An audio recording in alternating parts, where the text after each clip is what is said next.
आइसोलेन 5 tablet DT इसके बारे में संपूर्ण जानकारी आपको हिंदी में दी जाएगी। कब डॉक्टर आपको इसे प्रिस्क्राइब करता है, कब आपको इसे लेना चाहिए, क्या फ़ायदे मिलते हैं लेते समय और किस तरह की समस्या में कैसे बेनिफिट देता है और क्या डोज़ हो सकता है, कितना दिन लिया जा सकता है और क्या बेनिफिट्स मिल सकता है। तो अगर आप पूरी जानकारी हिंदी में रखना चाहते हैं तो अंत तक बने रहें। तो अब बात करते हैं आइसोलेन 5 टैबलेट के बारे में। तो इसे फाइज़र कंपनी द्वारा बनाया जाता है। इसका जो पैक है वो 15 टैबलेट का कॉस्ट ₹13 है, जो ज़्यादा भी हो सकती है। इसके अंदर सिंगल मॉलिक्यूल है प्रेडनिसोलोन 5 एमजी। प्रेडनिसोलोन एक तरह का स्टेरॉइड है जिसका इस्तेमाल जो कि इन्फ्लेमेशन, रेडनेस, स्वेलिंग में किया जाता है या जैसे कि एलर्जी कंडीशन रहता है तब इसे दिया जाता है।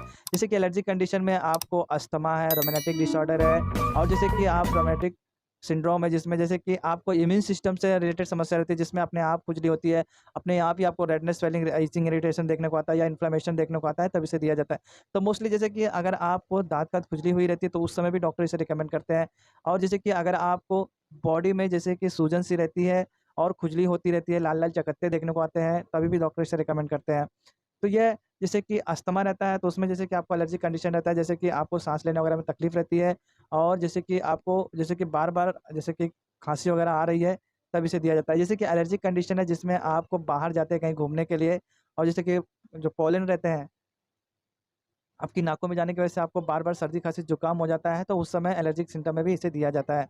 तो अब बात करते हैं इसके डोज़ के बारे में। तो इसका जो डोज़ रहता है मोस्टली ओडी डोज़ रहता है और इसे जो कि रात के समय मोस्टली दिया जाता है और जैसे कि जहाँ तक हो आप इसे खाना खाने के बाद भी ले सकते हैं और खाना खाने के पहले भी ले सकते हैं। तो अगर आप खाना खाने के बाद लेते हैं तो आपकी जो पेट रहते हैं जिसमें गड़बड़ाहट सी होती है जैसे कि तो वह नहीं होगी। कभी-कभी आप कोई टैबलेट या कुछ गोली लेते हैं जिसकी वजह से आपको ऐसी तकलीफ होती है, तो जहाँ तक आप खाना खाने के बाद लें। अब इसके डोज़ के बारे में बात हो गई है। अब बात करते हैं कि अगर आप कोई डोज़ मिस कर जा रहे हैं तो सिंगल डोज़ फ़ॉलो करें।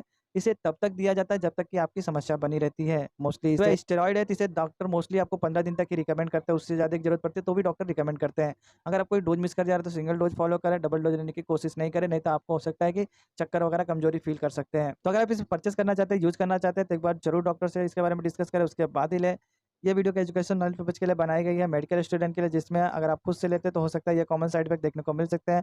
आपकी बोन डेंसिटी का रिडक्शन हो सकता है, पेट आपका गड़बड़ाहट हो सकता है, आपके बिहेवियर में चेंज हो सकता है, मूड चेंज हो सकता है, वेट लॉस हो सकता है या वेट गेन भी कर सकते हैं। मोस्टली इसमें वेट गेन ज़्यादा होता है, तो अगर आप इसे ले रहे हैं तो डॉक्टर से ज़रूर कंसल्ट करें। तो अगर आप वीडियो चैनल में पहली बार विज़िट किए, वीडियो आपको इन्फॉर्मेटिव लगे तो एक लाइक कर दीजिएगा और मुझे सपोर्ट करना चाहते हैं जिसकी काफ़ी गरज है तो चैनल को सब्सक्राइब कर लीजिएगा। डाउट है डायरेक्ट मुझे पूछ सकते हैं, फिर मिलते हैं नेक्स्ट वीडियो